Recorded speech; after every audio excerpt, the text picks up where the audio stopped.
Hi, everyone. Welcome back to another episode of the In Between Room. Thank you so much to everyone that liked, commented, or even just viewed the last episode. And also, thank you so much to everyone who subscribed. But let's get right into today's episode. So, in today's episode, I just want to go a little deeper into healing. I hope that I can share a little of what I've been through and how I've gotten through and continue to get through some of the things that I have witnessed and have been exposed to from childhood to now.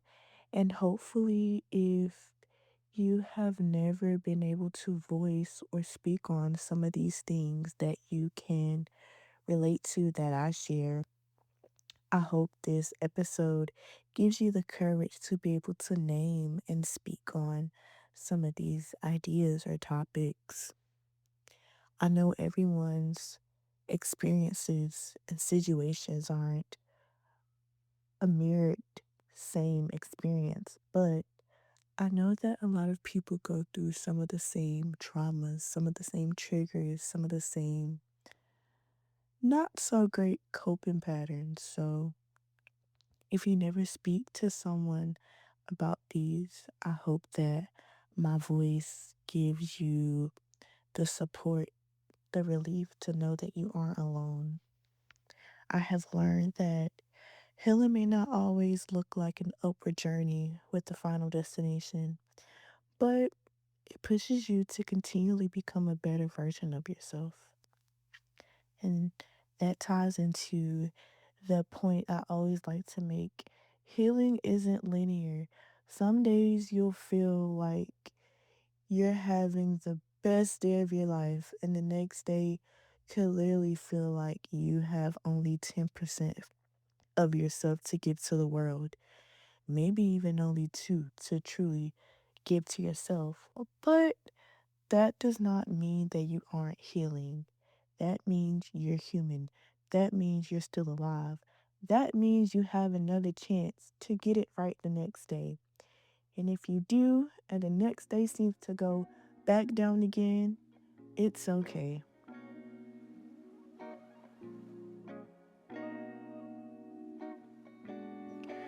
So, a little background about my childhood. I know I have definitely bounced off a lot of these topics that I'm about to bring up in the intro episode, but I'm bringing them back up so that I can go deeper into the why behind all of it.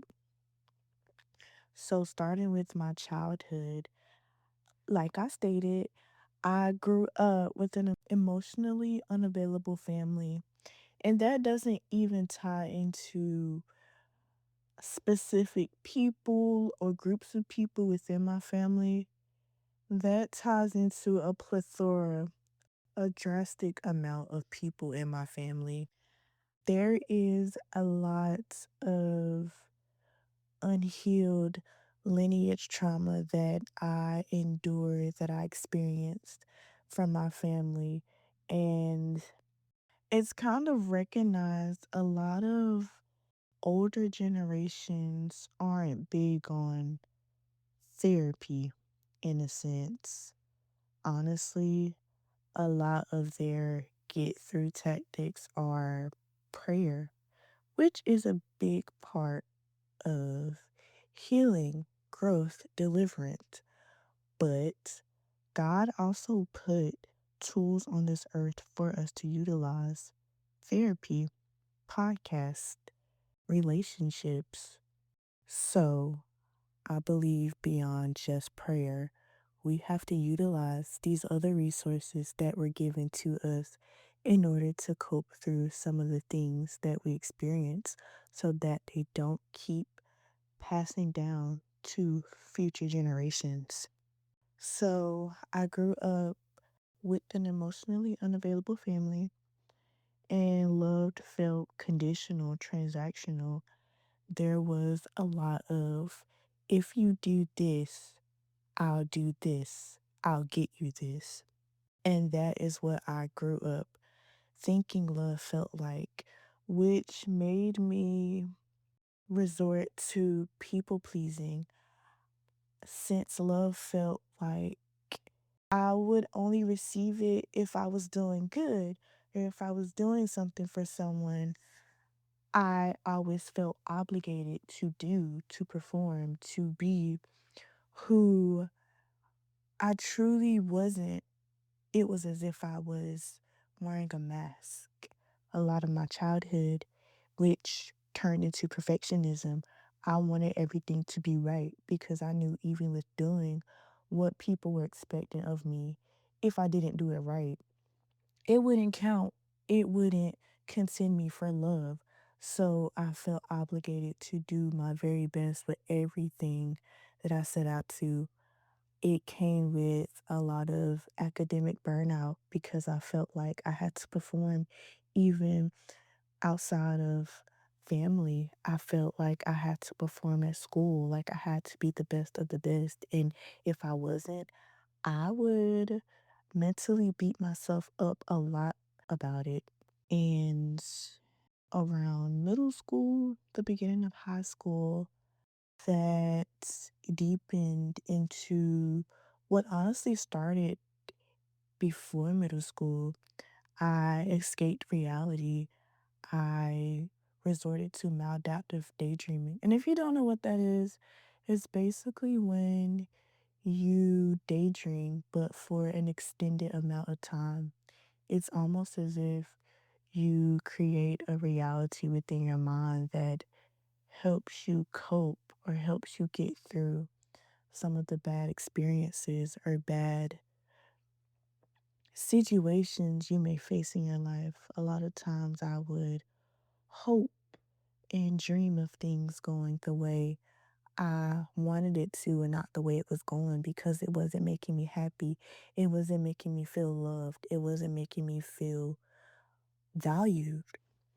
And that maladaptive daydreaming started as a form of coping, but eventually turned into a burden as I grew older. Since it was something I did so regularly during my childhood, it bled into adulthood and it was hard to escape the escaped reality. It's hard to let go of habits that you have relied on for so long because they numb, they ease the pain. And when you try to cold turkey things, it's hard. It hurts. You feel lost without it because you depended on it for so long. And it's like you crave it. So that's why I never ever down anyone that are battling addictions, that are battling coping mechanisms that help them escape what they deal with because it's hard. And a lot of times, that's all we know. That's all someone knows. So never down anyone that may be battling addictions because it truly is hard. And there are different levels of addiction that grow harder. So, from high school to college, the prom of love, I took the love I knew growing up, the transactional, conditional love, and also love that performed. Love that wasn't really shown, but as long as things were being done, that seemed to be enough. And I mirrored that when I began more seriously dating men. I know high school dating is so controversial. Oh my gosh, you don't know nothing about love. Yeah, whatever. But high school dating is really foundational. It sets the tone for self-worth, love, what you truly accept. It plays a big role in what you learn about yourself, about what you want out of a partner. So never ever knock high school dating. It is the prime of love. May not be the exact place true love starts, but it plays a very, very solid foundation that is set for love. So I dated emotionally unavailable men as well, involved with emotionally unavailable men as well. I am not trying to attack or come at any of my family, any of the men that I dated were involved with. This is for informative purposes only. I value and love every single one of my family members, and I value every single relationship situation that I was in because without these situations, I wouldn't be the woman I am today. I wouldn't know and accept and appreciate the things I do today. So, like I stated, I was involved with emotionally unavailable men, and love mirrored what I knew. Love was, again, conditional, transactional. If you do this, I'll do this. If you do this, I'll love you. Or I'll give you another chance. Or I'll take you here. Or as long as you're doing this, I'll love you. I'll stay with you. And that is not what love is about. Love should be if you do this, or even if you don't do it, I'll still love you. I would prefer probably sometimes that you do these things, but even if you don't, I still will love you. Love is about choosing even when you might not want or accept some of the things that may be done, said, thought about. Love is about still choosing, even when it's hard, even when it might not look like what you want it to look like, even if it doesn't come how you expect it to. Love is still accepting the person for who they are because truly, you can't change anyone. Only God can change a person. And if it's not working out and you think that you can change that person, it ain't ever gonna happen. So remember that love is not conditional, love is not transactional, love isn't only on the days that you're making me happy. And that is why wedding vows are the way they are because it truly is for better or for worse. And even beyond how I always emphasize, love relationships are beyond romantic, even with family, even with friends, you know. If things aren't working out, then hey, let it be. Love is not about the best days. Love is about choosing a person, even if you have to take a few hours away from one another, a few minutes from one another. Love is still choosing them, even in the moments that you may not be speaking, that you aren't seeing eye to eye. So I go back to say, with dating, I took what I could get. I really did. I stayed and showed loyalty beyond the time I knew God really wanted me to stay in these situations. I felt obligated to stay. I knew that how love was portrayed to me, I didn't want to take what I knew was probably sometimes with certain situations, the most love some people probably ever felt or were shown at that moment in their life. I am a lover girl. I love hard. I put my all into relationships, and that is where I messed up a lot of times. You should never, ever, ever lose yourself in relationships. And I can do a whole episode on relationships, romantic relationships in general, if that is something you guys are interested in, because I have learned so much from romantic relationships. But never ever lose yourself in a romantic relationship. Your individuality is so imperative to any relationships, again, beyond romantic, friendships, family. If you are not maintaining your individuality, you will lose yourself and you will never be able to be the person that that person needs you to be for them. And they'll never be the person that you need them to be for you. You have to maintain yourself. If you feel like you're losing yourself, if you feel like the world is at your throat when it comes to a certain situation, 9 times out of 10, you probably shouldn't be in that situation. Let God lead you to love. Let God be the reason behind your push to a love. Don't ever feel obligated to stay somewhere that's draining, that's not bringing you peace. Your peace is worth more than you trying to provide peace for someone else. You will never be able to be someone's true peace. You can only reflect it. You can only be a mirror for that person. That person has to accept and want the things that they may be expecting you to give them for themselves. Again, you can only be a mirror. You can only mirror what you know, what you're accepting yourself. If you're not accepting peace, if you aren't accepting love, if you aren't accepting patience, kindness, you can never mirror that to that person. It'll only be chaos, destruction, torment, honestly. So you have to learn when to let go. Don't ever feel obligated to stay somewhere that you know you've been called out of for a long time. So again, I escaped reality even in romantic relationships, even in some friendships, even in some relationships with family. When I was around these people, after a while, I knew that I was being called out, but I stayed. I felt obligated. I felt, I made these promises, these empty promises that I knew weren't getting me anywhere. And I would be around these people and I would daydream. I would want to be somewhere else, or I would be on my phone texting someone I'd rather be with. Don't take that as cheating. I say even with friendships. Really. I would want to be in this place, that place, that place. I would just sometimes even rather be home alone. So, a lot of times they say, what are the colors you need the red flags to turn to leave?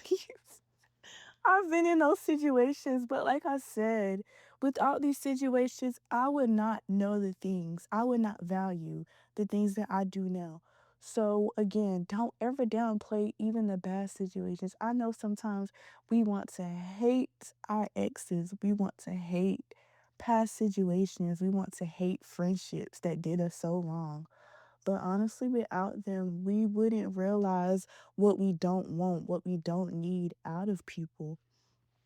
And they are a part of our in between. They make us grow and develop and learn who we do need. And I have also learned that those situations make us run from the things that we know we do need, that mirror the things we always craved. I can say from personal experience, recently I have been introduced to new friends, to new situations that scare me, that mirror things I never got to see, I never got to witness in past friendships, situations, relationships. And it's terrifying. It makes you want to run because you don't know how to accept these things. You only know survival mode. You only know I gotta look out for myself. And yes, being selfish is looking out for yourself, but I have also learned on this healing journey that it can become a burden as well. You have to learn to let people in again. Guard your heart, but remember that there still are people out here that will love you for you, not for the performative version of you, the escaped version of you, the version of you that you have shown the world for so long. There are people out here that will love you for you and the person that you may have buried long ago because the world wasn't nice to you, because family wasn't nice to you, because love wasn't nice to you. There's still a version of you that requires and needs the love that people are willing to give you, and you have to be open and accepting of that. It won't ever be perfect. People are still human and they will mess up, they will fail you. That's why you have to know that people are only a mirror, they aren't the source. God is the source, and once you become whole in Him, you will truly be able to accept the love that you deserve.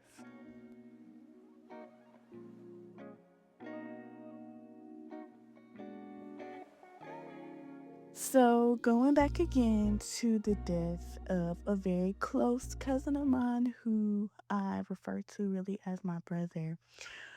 In 2022 was like an unlocking moment for me. I cut out and cut off a lot of people that I realized meant me no good, that didn't have my best interests at heart, and that goes down to personal, romantic situations, relationships, everything in between.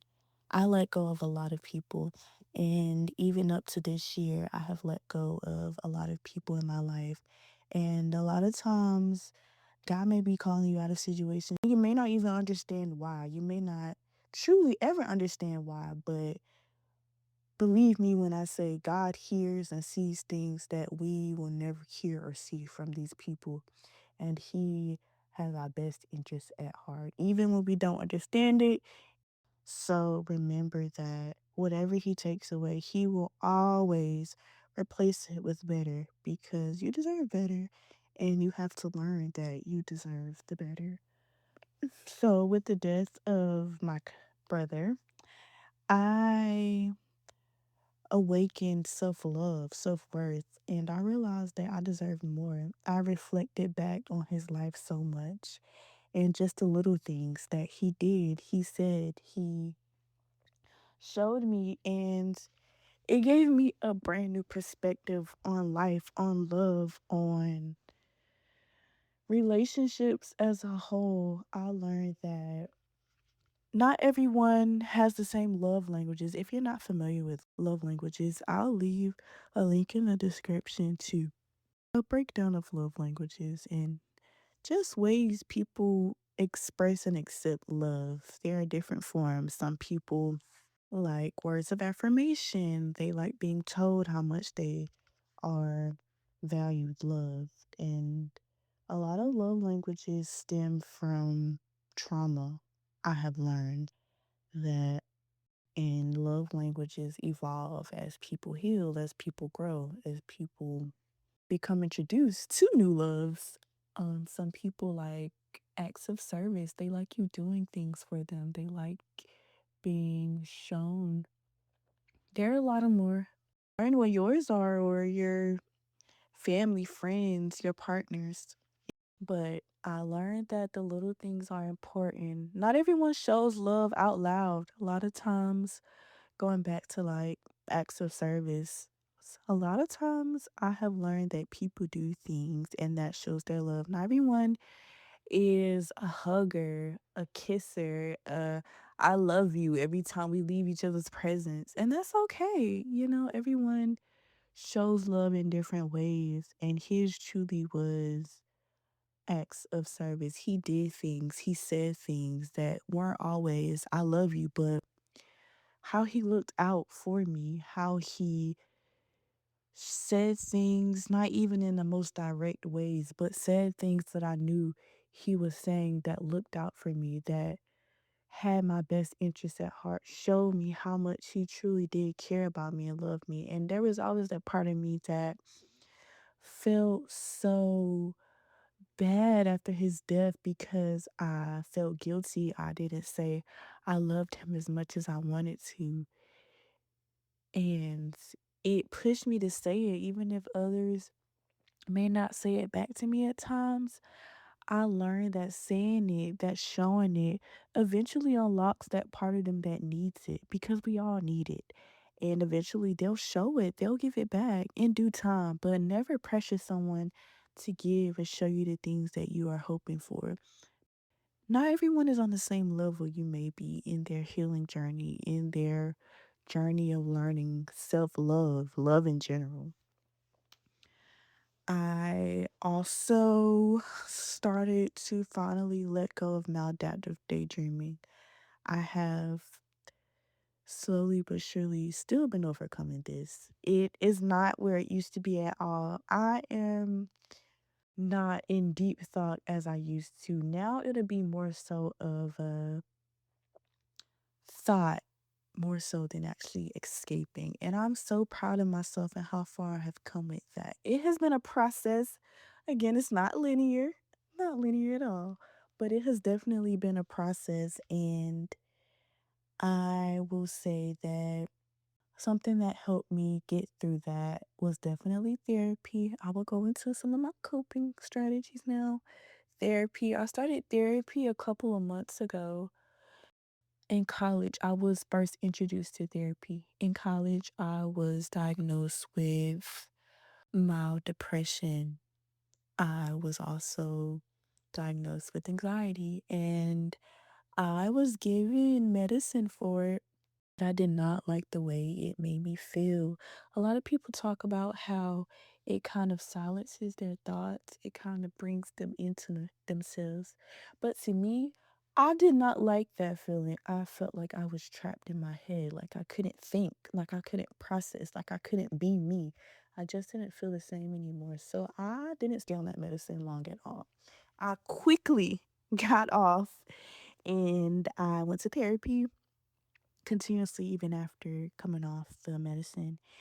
And I connected with my therapist. I personally connect better with those who are like me, who may have been able to experience some of the things that I have experienced. So I did request an African American therapist and I got a male.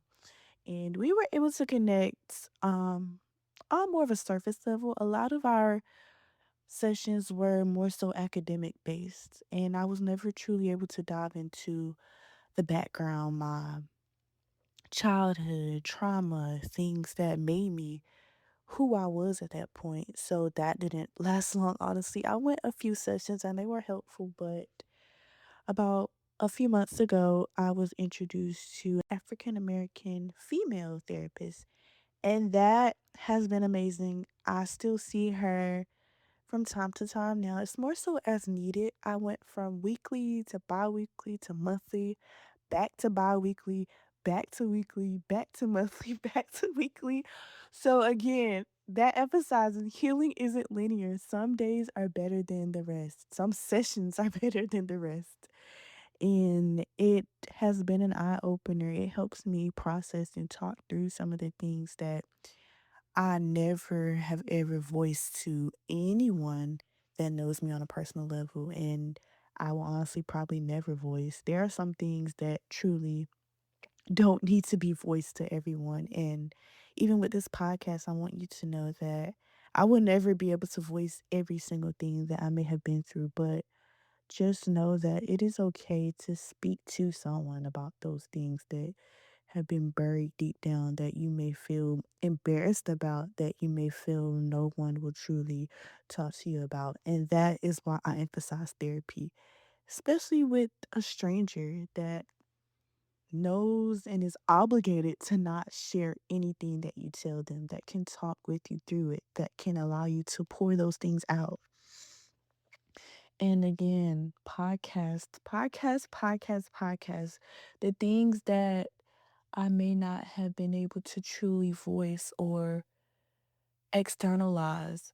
Podcasts have helped me to have a voice that can voice these things for me. Even if I may never speak on these things, hearing someone else talk about it in their vulnerability, in their realness, in their rawness is everything that I need. It heals a part of me that I never knew existed.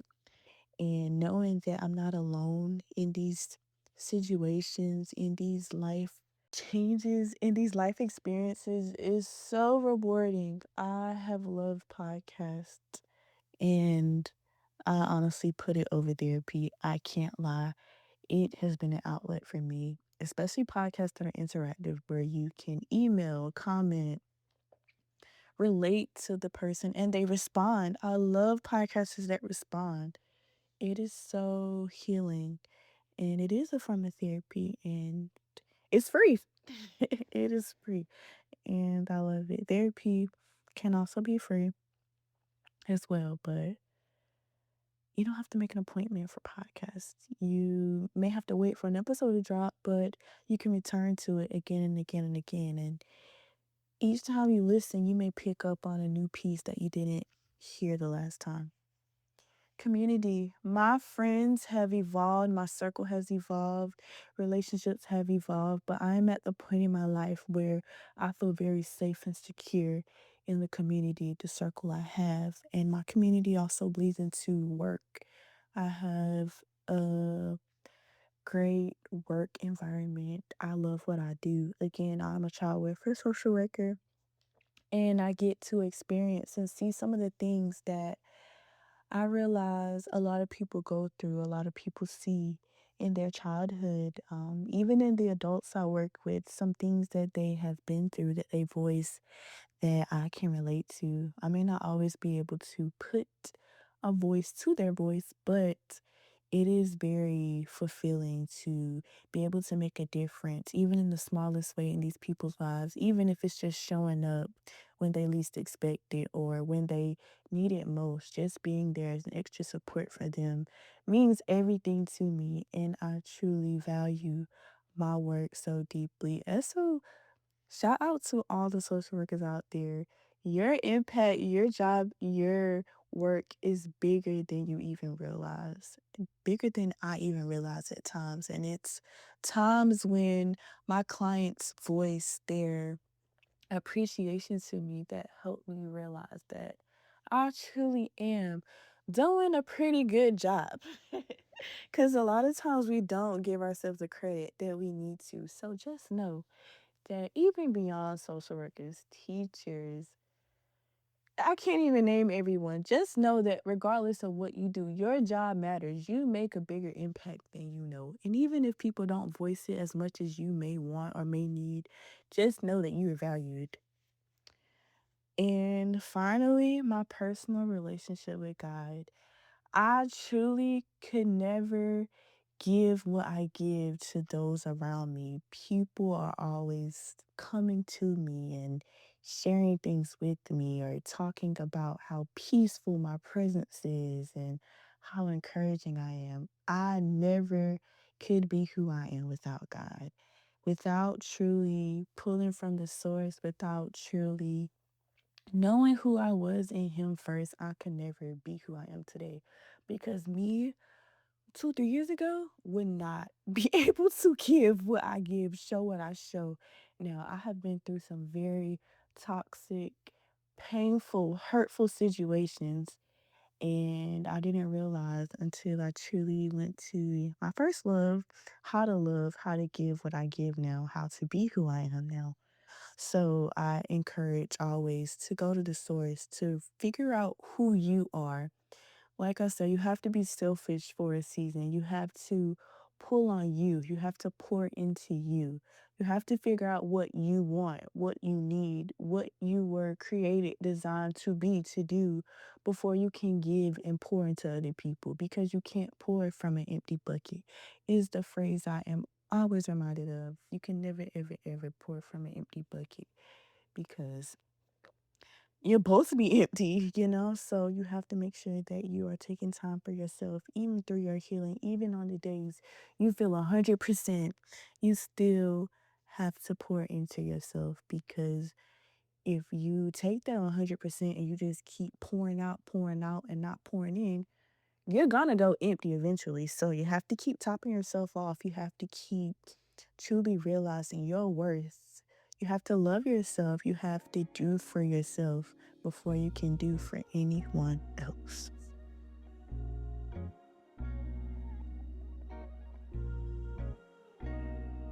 So where I am now, y'all, I am still learning. I am still healing. I feel like that would be a question. I feel like it's kind of you can kind of put that together from the way I have been talking. I am still healing. Again, healing is not linear. Some days are still, oh, I'm still in a funk some days. I'm still in this place where, and I'm sure I'll never be out of the place where there would be days where I just want to lay in bed all day and not move. I just want to sit here and be. And that's okay, some days you need those days sometimes. Some days you really just have to do nothing. You just have to be with yourself and just cut out the world for a couple hours. I'm still learning to value the little things. There are still times where I want things to happen quickly, instantly, how I want it to happen. And you truly don't value a person, relationship, friendships, partnerships until you learn how to value the little things. You can't always expect people to want or do the things that you may be expecting of. Sometimes learning how others process and deal with things helps you to heal and love yourself a little better. I am, again, like I stated, being introduced to simple, slow, kind love in this season. And it has been very fulfilling. And having someone that pours into you the way that you have always wanted to be poured into is so healing. So appreciate and value the newness of love that comes into your life, even if it may not be what you're used to. Chaos, loud love, toxic love, accept it. Allow it to heal little you that escaped reality, that had to use various different things to escape what you didn't want to have to tap into.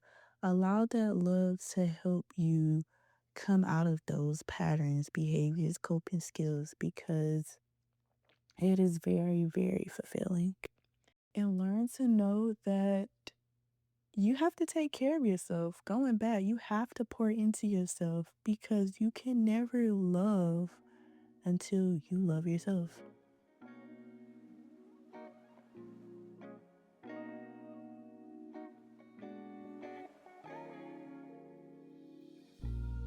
Thank you so much for tuning in today's episode. I hope that it encouraged you. I hope that it enlightened you.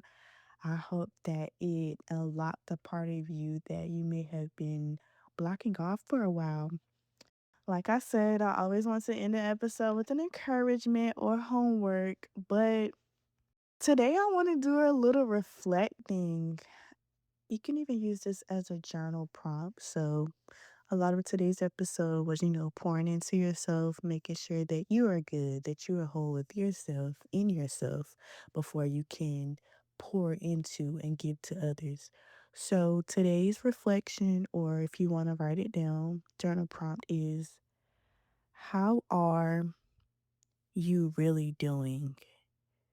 So you can do, how is your name really doing? And you can sit and reflect on that for a moment. You can write it down, which I love journaling. I love writing these things down because I can go back and reflect on it on a day I may not feel the best and I need a little encouragement. So with that reflection, pour out of yourself. How are you really doing? How have you been feeling? How have you been processing things?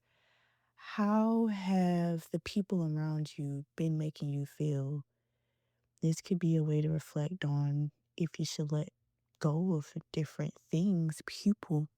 What are some of your goals? How are those people tying into your goals? Are they reflecting that they'll be there when you satisfy these goals, or will they only be around when the spotlight is on you, when things are only on the up, not when things might have to go down for a while and then back up because you have to maybe go into a season of isolation? What are some of your aspirations? Pour out, empty yourself, and then fill yourself back up. Pour some light back into yourself. Put on some lo-fi, chill, R&B, Christian, whatever makes you feel whole, at one, at peace with yourself. Put it on and reflect for a minute. Even if it's just instrumental music, put it on and just pour out for a little while and then pour back in and fill yourself for this upcoming week, because you never know what this could unlock in your week. Just a push to get you through. But with that, thank you so much for tuning in today's episode. Remember to drop comments, questions, suggestions, and don't forget to like and subscribe and turn on our post notifications so that you're notified when I drop the next episode. Like I said, I hope to be able to be consistent. I want to upload on Mondays. Every Monday, no, every other is a little more promising, but I am going to try to stick to every Monday for now. But thank you so much for tuning in, and I hope you guys have a great week. See ya.